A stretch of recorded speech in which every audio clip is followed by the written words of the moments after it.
Marcos capítulo 5.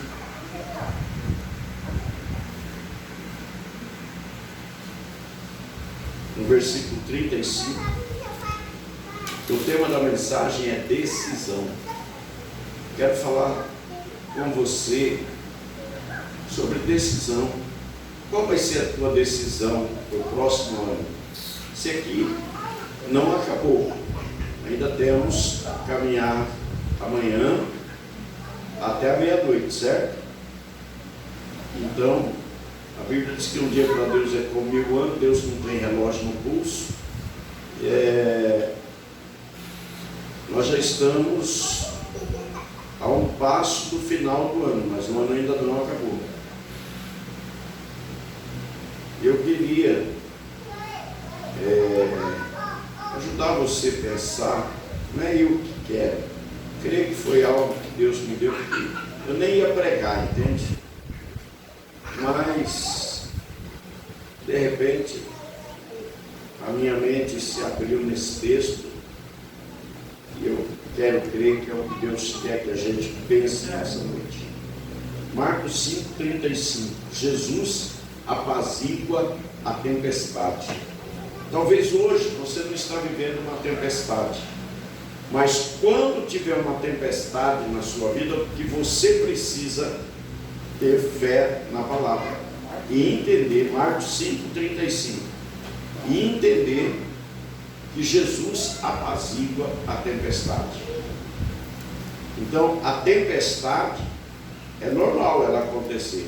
E às vezes, irmãos, a tempestade vem sem que você procure ela. E Jesus diz que aquele que semeia vento, colhe tempestade. Vento vamos imaginar? Vento. Mas semeia vento e não colhe vento, colhe tempestade.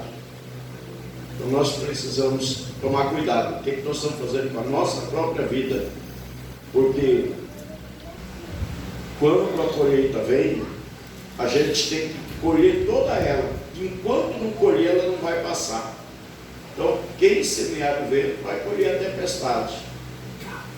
Porque a semente ela vai para o solo, mas quando nasce, você planta um caroço de milho, ele dá um pé de milho que produz 2 ou 3 espigas. Normalmente 2. Mas se ele produzir uma espiga só, você já parou para contar quantos caroços de milho tem uma espiga? Então não adianta semear coisa ruim, porque vai vir. E se está semeando, vai colher. E se não colheu ainda, vai colher. Deus é fiel. A gente não diz isso, Deus é fiel. O pessoal escreve no carro, Deus é fiel, né? Deus é fiel, irmãos. Então o que nós precisamos ter cuidado é o que nós estamos fazendo conosco. Vamos lá. E naquele dia, sendo já tarde, disse-lhes: passemos para outra margem. Então, queridos, nós temos o poder de decidir. Deus não impõe o que nós devemos fazer, Ele nos orienta. Agora, a escolha é minha e sua. Nós devemos ter, como ouvimos aqui da irmã Érica, atitude, coragem e fé. Se eu tenho fé na palavra, eu tenho coragem para ter uma atitude diferente. Então nós precisamos pensar sobre o novo ano. Como estava a tua vida espiritual? Não vou nem falar a vida financeira, material, porque isso aí não vai levar você para o céu. Como estava a tua vida o ano passado, há um ano atrás, espiritualmente falando, como você estava? O que mudou na sua vida? O que mudou na sua vida de um ano para cá? Você hoje é mais espiritualmente, você está no nível melhor, você está no nível igual, ou você está no nível pior? Essa é a decisão que você tomou um ano atrás. Talvez a decisão tua, a tua escolha, foi manter o nível. E espiritualmente ninguém mantém o nível. Ou você cresce ou você cai. Não tem como manter um nível. Então nós precisamos pensar: o que é que nós estamos fazendo conosco? O pó volta ao pó, o espírito a Deus que o deu, e a alma? A alma precisa de conversão, a alma precisa de arrependimento, a alma precisa de perdão, a alma precisa ser lavada no sangue de Jesus, e a escolha é nossa. Eu é que faço a escolha do que eu quero, de como eu quero que a minha vida seja. Eu faço a escolha se eu quero viver mais perto de Cristo, ou se eu quero viver na mesmice a vida toda. Então, um menino bem educado dentro de uma família, se ele arrumar um amigo que tem uma má formação, ele começa a andar com aquele menino por algum tempo, porque ele começa a ficar igual. Ele se torna um mau caráter igual ao outro. Até na igreja. Eu já vi casos de pessoas que vêm para a igreja, se converte, está bem na igreja, aí arruma um amigo e traz o amigo para a igreja. Quando passa algum tempo, sabe o que acontece? O amigo que ele trouxe leva ele para fora. Eu já vi muito isso. Amigo e amiga. Já vi muito isso. Tanto que teve uma época que tinha bastante gente aqui, bastante jovens. Nós já tivemos por várias vezes 2 ou 3 grupos bons de jovens aqui. E quando aparecia alguém destrambelhado no meio, eu já ficava angustiado. Eu falava, essa pessoa não vai se converter, ela vai fazer um estrago no meio, que eu vi os outros em volta. Teve uma época aqui, bem antes da Jubrac se levantar como estava, aí eu morava aqui nessa casa aí, nós tínhamos 30 jovens. Entrou meia dúzia, umas 3 ou 4 pervertidas no meio, perverteram todas as outras. Coisa triste. Sabe por quê? Porque aquele que estava sendo transformado pela pessoa bendita de Jesus, acabou se aliando com aquele que era perverso, e acabou ficando parecido com o perverso. Então, o que nós precisamos entender?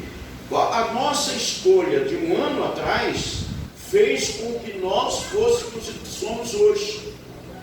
Nós hoje espiritualmente, nós estamos mais parecidos com Cristo, ou estamos igualzinho nós éramos um ano atrás? Se um ano atrás você estava bem espiritualmente, como você está hoje? Melhor? Se um ano atrás você estava naquela vidinha, hoje você está melhor ou você está igual? A tua escolha. Então eles aqui, os discípulos, quando Jesus disse para eles, passemos para outra banda, naquele dia, sendo já tarde, passemos para o outro lado. Os discípulos passaram. A decisão deles foi obedecer o Senhor Jesus Cristo. E Jesus, ele disse em João 7,37, aquele que tem sede, vem a mim e beba. A pessoa só bebe água se ela tem sede. Ela só come se ela tem fome. Ela só se alimenta da palavra e da oração se ela tem sede, se ela tem vontade de estar perto de Deus. Se ela não tem, a vida dela é uma vida medíocre, espiritualmente, e também ao seu redor, a vida também se torna medíocre. Porque o que mais nos interessa é o que mais nos atrai. Se o que me interessa é finança, eu sou atraído pelas coisas do mundo, pelas coisas financeiras. Não tem como viver, como disse Jesus em Mateus 6,25, obedecer a 2 senhores, a Deus e a Mamão. Não tem. É uma escolha que eu devo fazer, a decisão é minha. Como eu vou viver o ano de 2022? Igual eu vivi o ano 2021? A minha escolha é a mesma. O que nós precisamos pensar se a nossa vida, preste atenção nisso, se a minha vida está agradando a Deus, se eu estou realmente com o meu passaporte em ordem para entrar na eternidade. Pastores, se eu não tiver, Jesus perdoa pecado ainda hoje.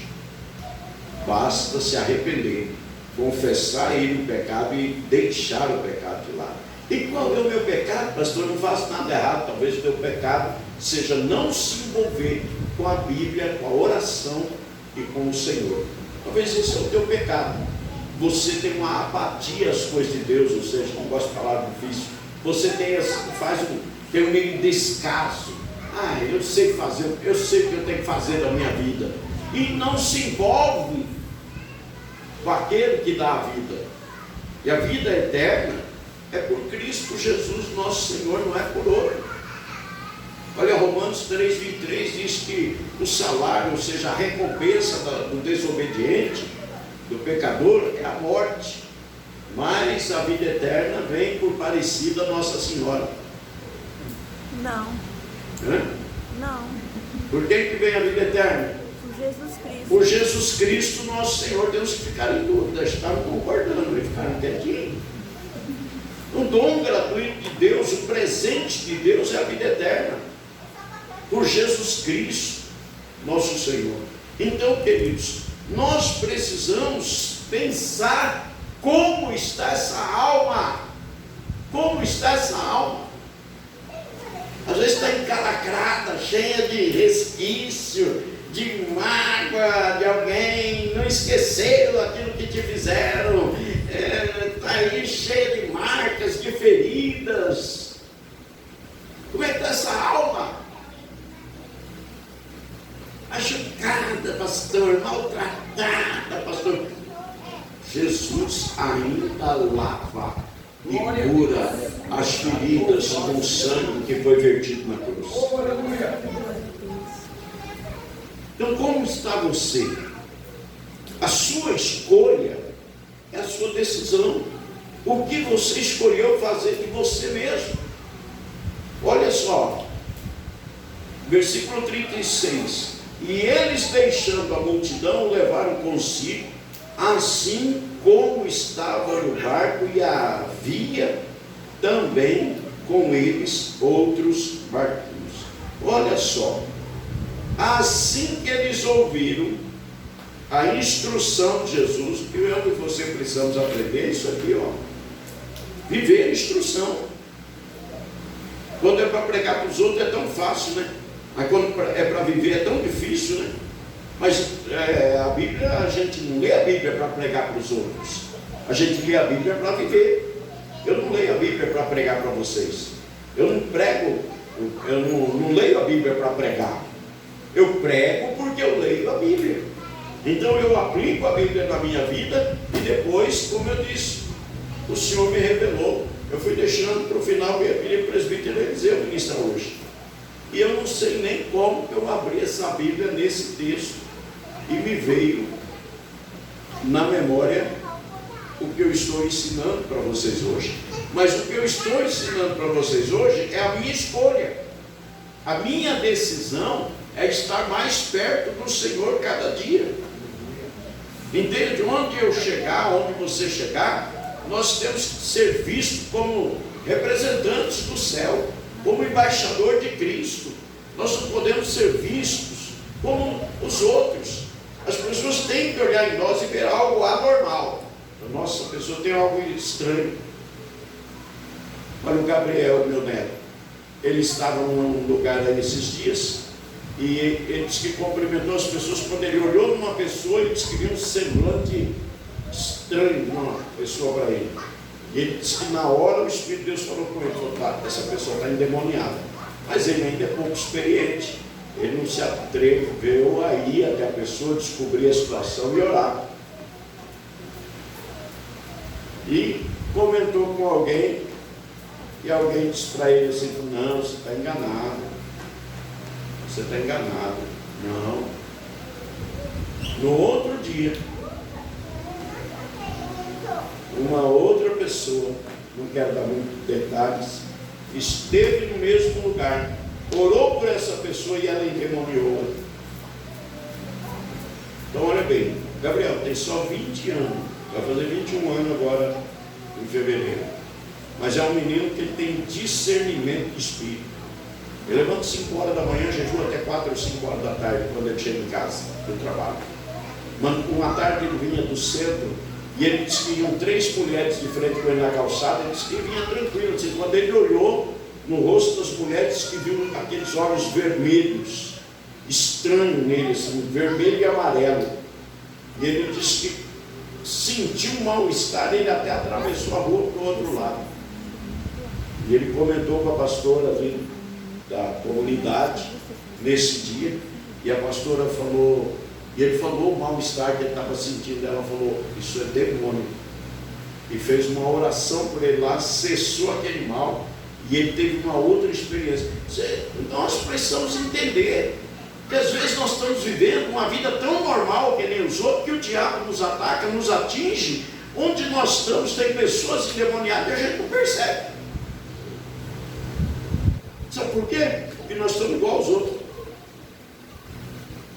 A única coisa que a gente não faz é: não, eles bebem, eu não bebo, eles fumam, eu não fumo.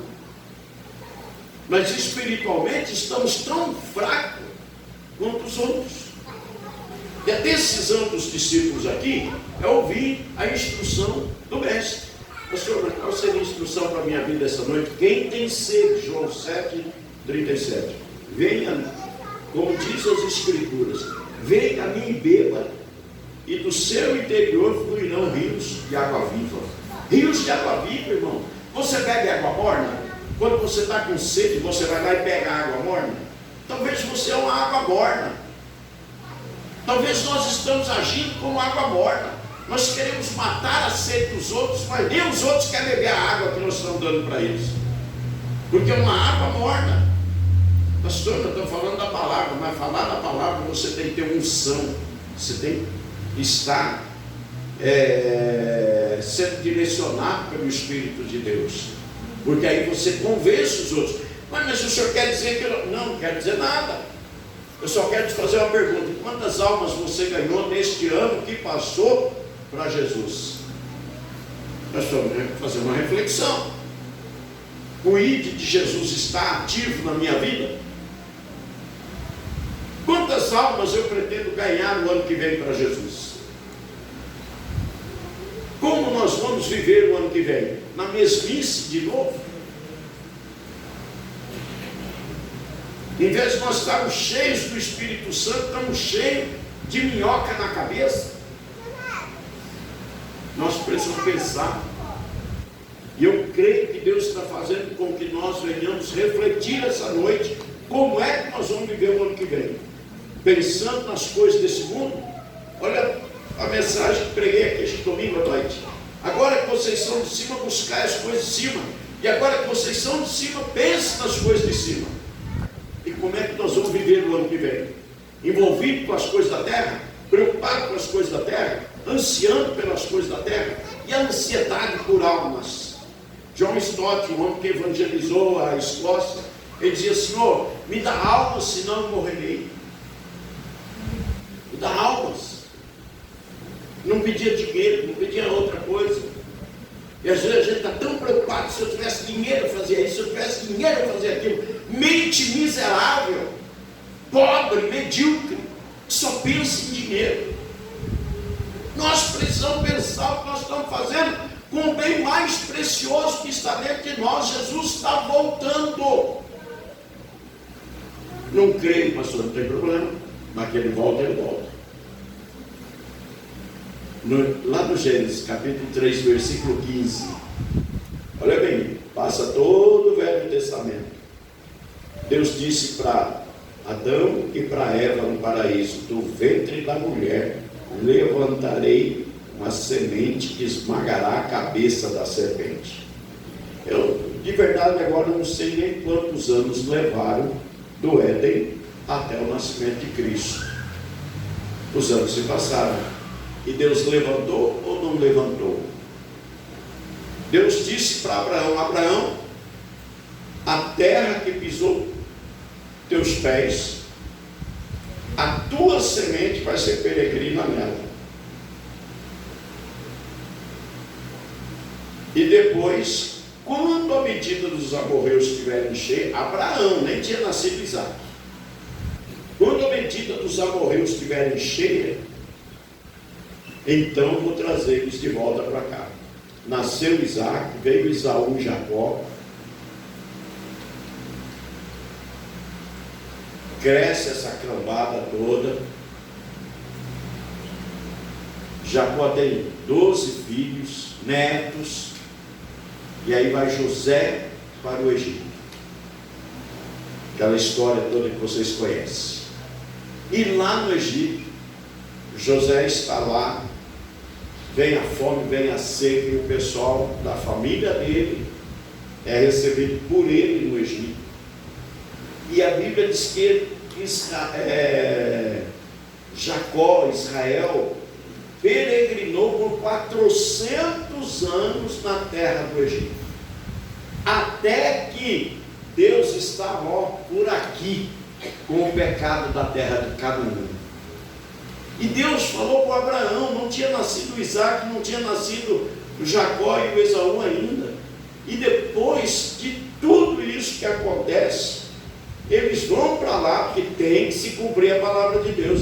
Aí é que está o Salmo 110, versículo 111, versículo 10, diz: o temor do Senhor é o princípio da sabedoria, bom entendimento tem todos os que lhe obedecem.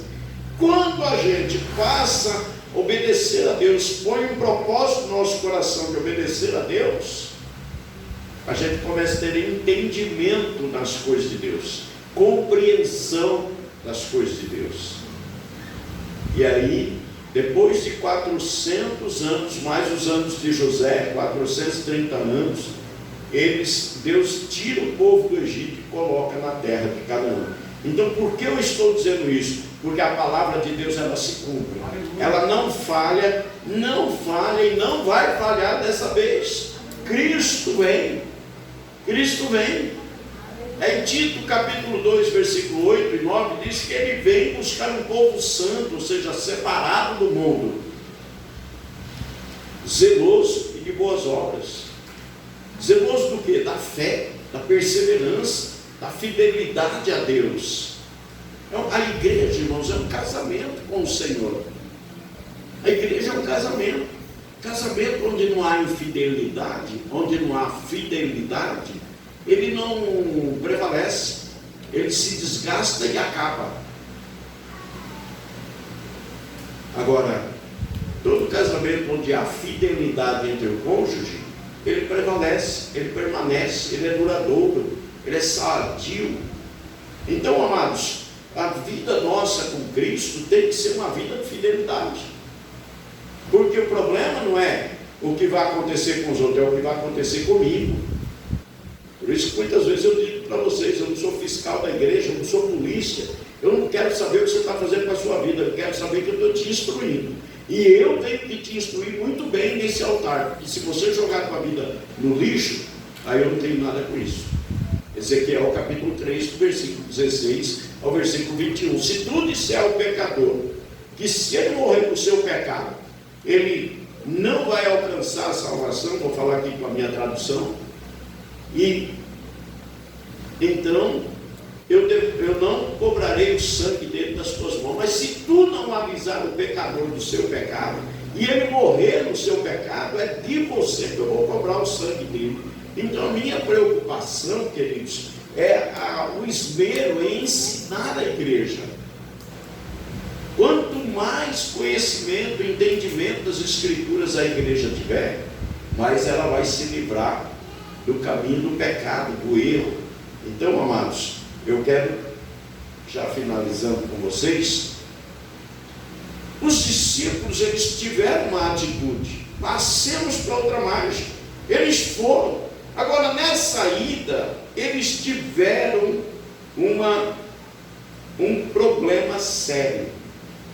E quando eles decidem sair, eles deixaram a multidão. Eles deixaram a multidão e levaram Jesus com ele no barco. Se você quer andar com Jesus, procura observar qual é a multidão de coisas que está atrapalhando a tua comunhão com Deus. Paulo escreve aos Coríntios dizendo que nada vos distraia em servir o Senhor. Será que a gente está servindo o Senhor distraidamente? Quando ele escreve aos Efésios, ele diz: desperta tu que dormes e Cristo te esclarecerá. Tem que haver um despertamento espiritual.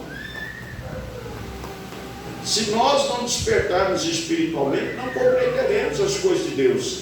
E aqui, os discípulos levaram Jesus consigo, e versículo de número 37, levantou-se grande temporal de vento, e subiam as ondas por cima do barco, e de maneira que já se enchia de água. Problema na caminhada, recebendo ordem, direção, instrução de Deus. Problema. E aí, como é que a gente vai resolver esse problema? Os discípulos recorreram à pessoa certa, foram a Cristo. Os problemas se levantaram mesmo estando na direção de Deus. Você e eu vamos ter problemas. Por isso que nós precisamos levar Jesus conosco. Quando eu estou levando Jesus comigo, eu tenho problemas, mas eu tenho alguém capaz de solucionar e resolver problema. Aleluia. Caminhando comigo. Glória a Deus. Eles levaram, olha, o texto é muito claro. Levantou-se grande temporal, o versículo anterior, e eles, deixando a multidão, levaram consigo assim como estava no barco, e havia com eles outros barqueiros. Levaram Cristo com eles. Como que eu levo Cristo comigo? Obediência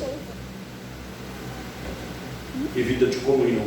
Através da oração eu falo com Deus, através da palavra Deus fala comigo. Pastor, eu não leio muita Bíblia, mas eu oro bastante. Provérbios 28, 9 diz: aquele que despreza a palavra, até a sua oração é insuportável. É um casamento. A palavra é pão, a oração é água.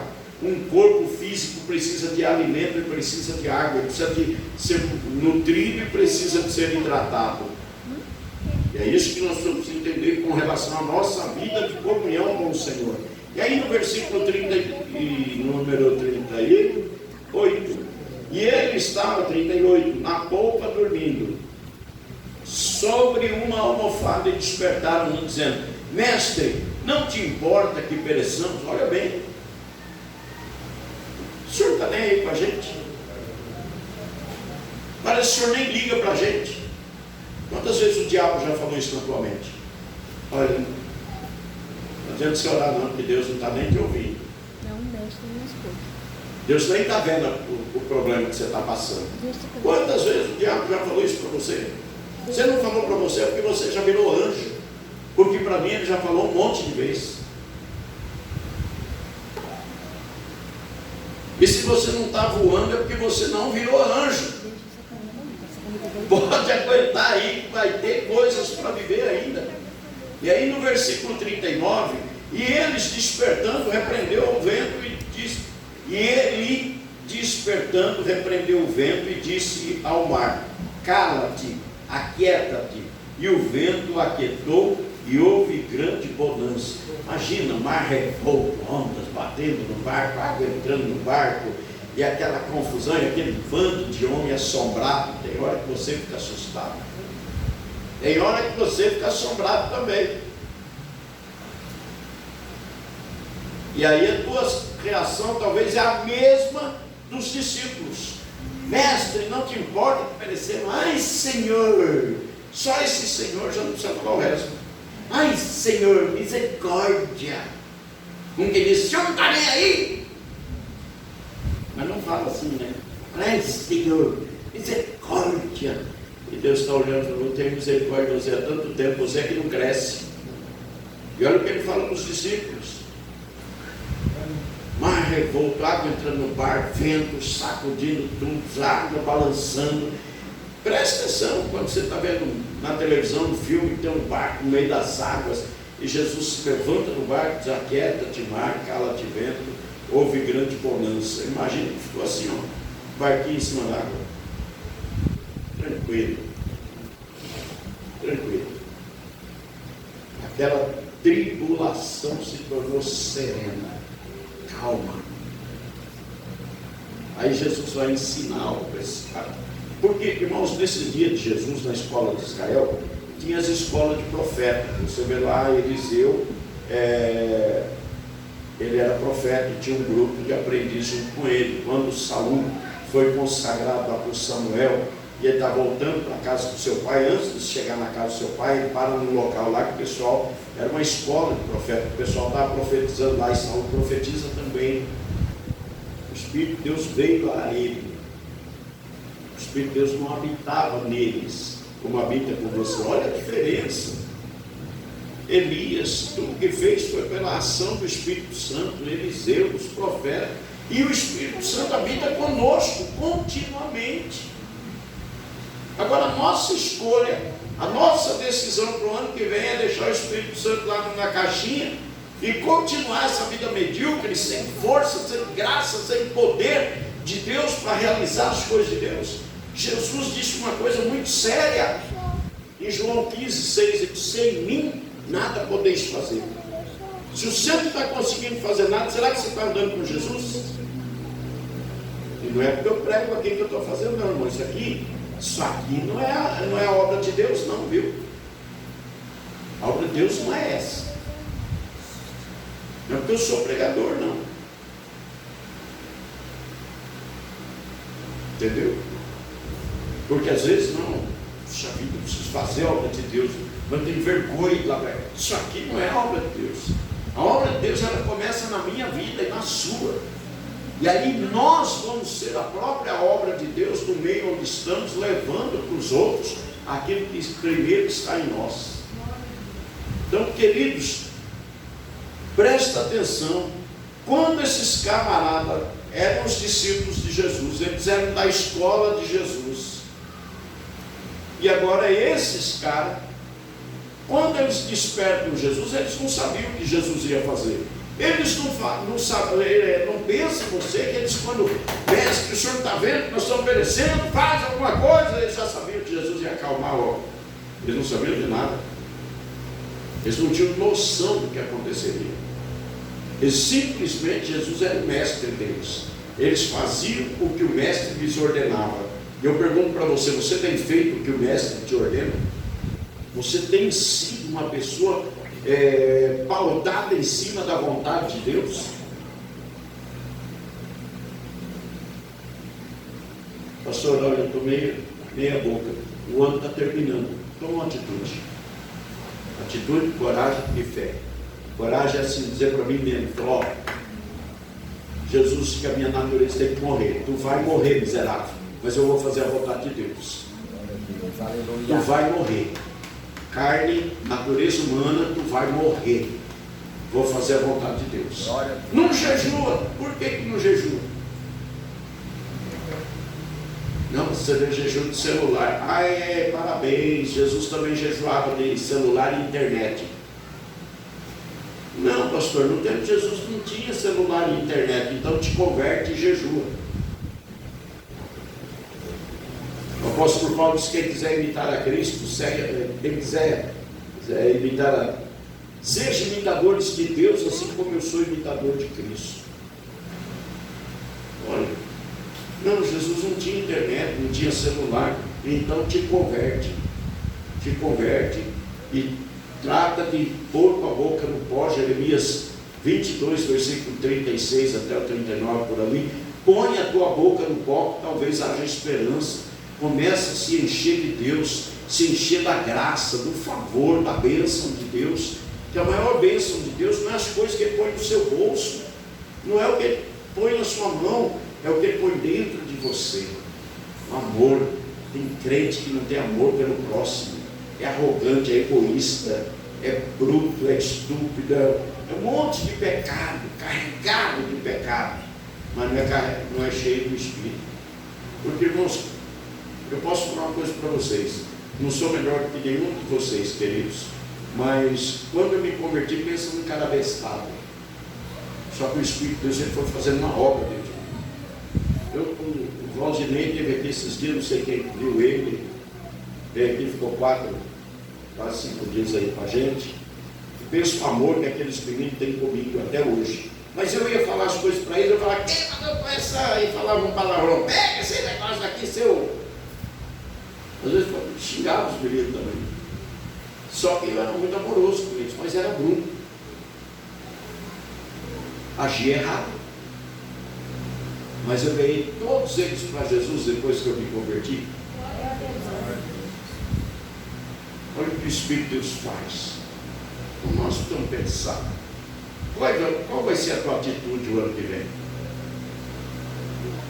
Como você vai viver sua vida o ano que vem? Ontem eu estava na casa da minha irmã, a gente ia sair. Já estava até meio atrasado no horário de sair, porque a gente ia almoçar lá em Epitácio, na casa de um tio. Fazia tempo que eu não via ele é idoso. E também a irmã Edna estava aqui, nós íamos levar ela para almoçar lá na casa do irmão, lá em Epitácio. E a gente já estava meio em cima da hora. E na hora de sair, Deus me deu uma palavra para minha irmã e para o meu cunhado. Irmãos, eu sabia que eu tinha que sair, mas eu não conseguia sair do lugar. Eu ministrei eles ali por uns 20 minutos mais ou menos. E fiz uma oração. E eles ficaram os dois assim. Ninguém abriu a boca. Eu tinha certeza que Deus estava falando com eles naquela hora. É isso que nós temos que pensar onde nós estamos. Nós somos luz, ou nós somos igual aos outros. Os outros estão machucados, feridos, desanimados, abatidos, sem força, e a gente também. Ou a gente olha para os outros e, pelo amor de Deus, todos os lugares que Jesus chegou, Ele fez alguma coisa pelas pessoas. Quando os apóstolos estavam em algum lugar, as pessoas vinham a eles.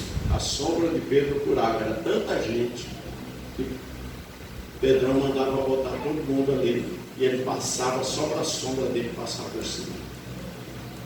Não estou falando que a tua sombra tem que curar, mas você tem que se levantar. Você tem que mudar. Esse ano é ano de decisão. E essa é a palavra que Deus me deu nesse texto. Aí Jesus, quando ele acalma as águas e o vento, disse-lhe: por que sois tão tímidos? Ainda não tendes fé? E aí, queridos, a palavra timidez, quando você traduz ela no dicionário, é covarde. Timidez é covardia. Você tem vergonha. O Espírito de Deus está olhando e falou: eu vim morar nele, mas eu não tenho nada. Essa alma aí é covarde. Então nós precisamos pensar. Os discípulos, eles não sabiam o que Jesus iria fazer. Então também eu acho que Jesus também não devia chamar eles de covarde. Mas eles já tinham visto Jesus fazer muita coisa. E eu pergunto: você já viu Jesus fazer alguma coisa? Sim ou não? Já fez alguma coisa na sua vida? Então faça alguma coisa você também. Por isso que Jesus repreende eles, porque eles estavam vendo as coisas que Jesus fazia. Por que é que eles não usaram esse poder? Eles estavam sendo treinados, eles estavam sendo ministrados, eles já estavam sendo ensinados como agir. Ou vocês acham que Jesus estava cobrando uma coisa deles que eles não sabiam? Claro que não. Deus não é ingrato e nem injusto. Ele não estava cobrando dos discípulos algo que os discípulos não pudessem fazer. Quando eles se levantam e falam: por que vocês são tão covardes? Ainda não têm fé? Jesus estava dizendo: se vocês tivessem usado a fé, vocês teriam mandado esse vento se aquietar e o mar se aquietar. Essa é a diferença. A minha fé, o que ela pode fazer? Aquilo que eu creio que ela pode fazer. Aí nós temos o nome de Jesus, porque não sou eu que faço, não é você que faz, mas é o nome de Jesus que faz. Agora Ele faz em cima da tua fé. Se a tua fé é para ganhar dinheiro, você só vai ganhar dinheiro. Se a tua fé é só para trabalhar, você só vai trabalhar. Mas se a tua fé for para pregar o Evangelho, você vai gerar frutos para o reino do céu. E aí, queridos, sentiram, olha os discípulos, e sentiram um grande temor, diziam uns para os outros: mas quem é este homem que até o vento e o mar lhe obedece? Irmãos, quando eu orei pelo irmão Pedro, esposo da irmã Sandra, ele estava 28 quilos mais magro, 2 meses doente. No que ele saiu de uma cirurgia, aconteceu que nem eu sei o que aconteceu, porque nem o médico sabe o que aconteceu. Aquele homem não conseguiu mais comer nem sair de casa. E o dia que eu fui na casa dele, foi a irmã Ruth Bento, que me levou. E nesse dia, até foi num dia que eu estava mais precisando que os outros orassem por mim do que eu orar pelos outros, porque eu estava em depressão. E eu fui, me lembro como se fosse hoje. Pensa num camarada que abriu o portão de casa assim, pedindo socorro para Deus, pensando: o que eu vou fazer lá se eu estou nesse estado? E aí eu cheguei lá com a irmã Ruth, ela morava perto, eu fui na casa dela, nós fomos na casa da família. E hoje a irmã Sandra, a Sabrina, a Alessandra, tudo convertido aqui. E o irmão Pedro se converteu e se batizou, mas é motorista de caminhão e está aí vacilante. E naquele dia, entramos, estava aquele homem magrinho, deitado em cima de um sofá. Eu falei com ele, ela falou assim: ele não vê ninguém, pastor, não está entendendo, não sabe nada do que está acontecendo. Está assim já faz 2 dias. 2 dias, o que ele está comendo? Nada. Não come nada. Aí eu falei para a Ruth: canta 3 hinos. Ela está com o ar da cristã. Canta 3 hinos, vamos cantar. Não sei o que fazer aqui, vamos cantar. Vou ministrar o que para quem está no estado daquele? Nada. Então vamos cantar. Cantando 3 louvores da harpa. Irmã Sandra não era crente, Sabrina não era, Alessandra não era. Tinha Tabitos, mocinha, estava lá triste também, hoje está casada. Ninguém conhecia Jesus naquela casa. E eu cantamos os louvores, fiquei olhando para aquele homem e pensei: não tem mais o que fazer, é só orar. O sofá era baixinho, eu ajoelhei do lado aqui, pus a mão na cabeça dele, orei. E quando eu terminei de orar, eu levantei, vim para trás assim, pus a mão na cintura e fiquei olhando, pensando: meu Deus, o que eu vim fazer aqui? E aquele homem pulou no sofá. E aquele homem sentou no sofá, olhou para ela assim e disse: amor, vou olhar para você, amor, quem é esse homem? Ela falou: é o pastor que veio orar para você. Ele falou: pastor, eu estou com fome, me dá comida. Ela foi lá, trouxe um copo de suco, já enquanto estava preparando a comida. Ele falou: estou com sede. Trouxe um copão de suco, ele tomou aquele copo de suco, comeu um prato de comida e depois ainda pediu café com leite por cima. Essa salada que ele já fez de cara. Quando eu olhei aquilo, eu falei: Jesus já fez um estraçalho aqui no Reino das Trevas. Aí louvei mais uns 3 cânticos lá com a Ruth, agradecemos a Deus numa oração e fui embora. 2 meses depois, o Pedrinho estava assumindo o volante do caminhão, já tinha engordado tudo de novo. Saudável, tá aí, faz 3, 4 viagens por semana para São Paulo. Então é isso que nós precisamos entender. Os discípulos estavam com Jesus, andavam com Jesus, com a pessoa de Jesus encarnado, que era o Deus vivo nessa terra. Eles não sabiam com quem estavam andando. Será que você e eu sabemos, Caio, com quem nós estamos andando? Nós temos certeza que Jesus está conosco? Jesus: sem mim nada podeis fazer. Eu me lembro que depois da leitura da Bíblia, do livro, eu abri assim e li um texto da palavra. E aí já fiz uma oração. Pregar não preguei para ninguém. Aí depois eu preguei. Depois do milagre estava todo mundo assim. Aí foi a hora que eu chamei a família na responsabilidade. Todo mundo aceitou Jesus. E daí o Sandra aqui faz uns 11, 12 anos. E a mudança que veio naquela família. Então, amados, nós precisamos entender o que é que nós estamos fazendo com aquilo que está em nós. Às vezes a gente olha para as pessoas e critica, vê problema na vida das pessoas. Mas o que nós estamos vendo nas pessoas é que eles são carentes de Jesus. E quem é que vai dar Jesus para eles?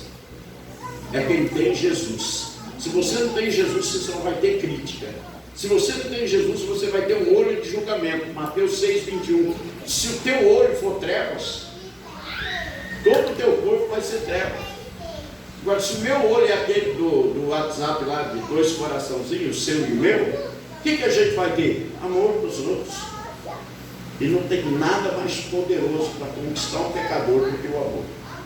Amém, irmãos? Amém, queridos? Queridas? Deus fiel. Nossa, só viu quando não fala bem. Vamos orar? Vamos orar? Eu te convido. Aleluia.